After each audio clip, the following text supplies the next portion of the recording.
Customized vans have become more and more popular in the past few years. And boats, of course, have always been popular. But if you could only buy one, which would you buy? A van or a boat? Van, boat. Can't make up your mind? Well, how about a van boat? With the new van boat, or RV cruiser as it's called, it's possible to drive your van right across the water. The driver of this van, or pilot of this boat, whichever you prefer, is Doug Johnson. He came up with this idea to make things easier for people camping by a lake. I was in Florida at Lake Okeechobee in 1974 and saw all these motor homes and everything down there.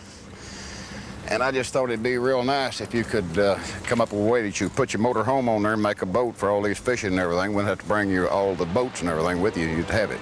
This isn't the first time Doug Johnson has put a vehicle in an unusual place.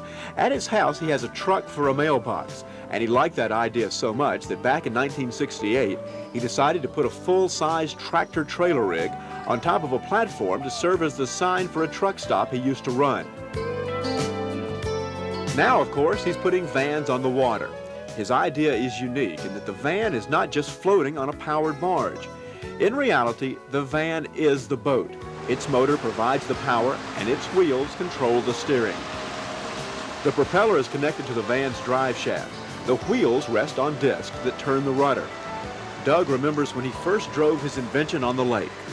And there was one fellow down there, he was drinking a little bit, and he come out and he was hollering for somebody to come out real quick. He said, "Oh, Lord, have mercy." He said, "I'm drunker than I thought I was." Said, "I looked out my boat window and a van passed by." So I pulled over and I said, "Yeah, fella, I'm lost. Can you tell me how where Highway 41 is?" He said, "Yes, sir, it's right there, it's right there."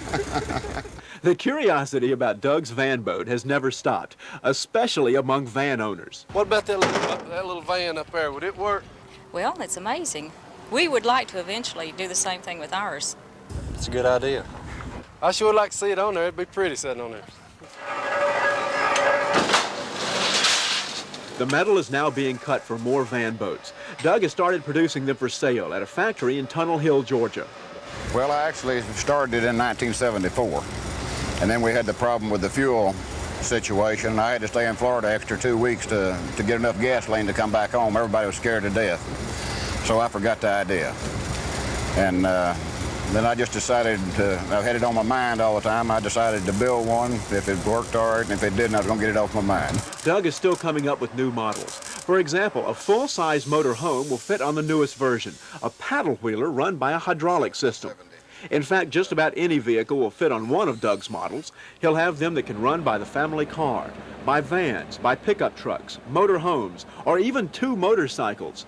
Doug's partner, Cliff Hilburn, says they're catching on. Seems to be. We've picked up dealers in about 7 states so far, and we've only, the little company is only about 2 months old.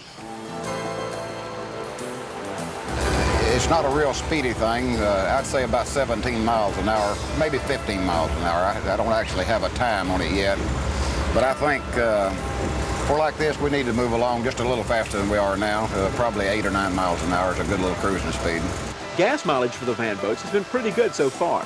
Better, in fact, than for many boats. Also, they only draw about 3 inches of water. Doug's wife, Jean, says they're very stable and easy to drive. It's very simple. A child could, really.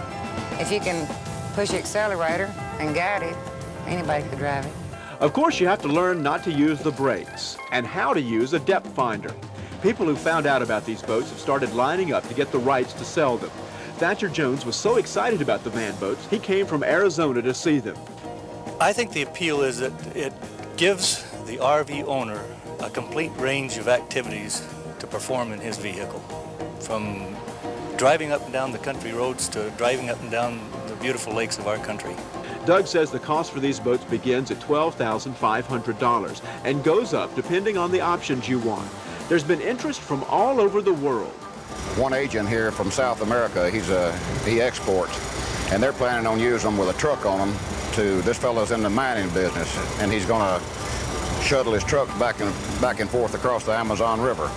But not all the sales will be so exotic. Surprisingly, he doesn't expect to sell to too many van owners. The van comes off the boat easily, so Doug expects to sell most of his boats to marinas. They'll rent them by the day to anyone who wants to drive their car or their van on a lake. But how long will it take to hook up your van? Don Parker is Doug's engineer. It'll be simple. There's only 4 boats to take out and then hook those 4 boats back into the boat. And that's primarily all there is to it. It's just a matter of putting your tires on the steering and coupling up, and you're ready to go. You make it sound pretty easy. Well, it is very easy. Of course, there's a lot of people that couldn't do it. Of course, there's a lot of people that can't check the oil on their car. But there's always someone around that can do it. So I challenged them to put the PM van on the water to see whether it's as easy as they say. Just about the hardest part of making a boat out of our van was driving it onto the platform to exactly the right place. Don slid beneath the van to remove the 4 bolts which disconnected the drive shaft. It was a matter of shifting the van into position and connecting it to the drive shaft of the boat. That's good. Lock your brake down. Well, the whole operation took about 15 minutes, and now our PM Magazine van is ready for a little drive on the lake. It took just a little instruction for me to become a pilot, and the PM van was motoring the lake in its maiden voyage as a pleasure craft.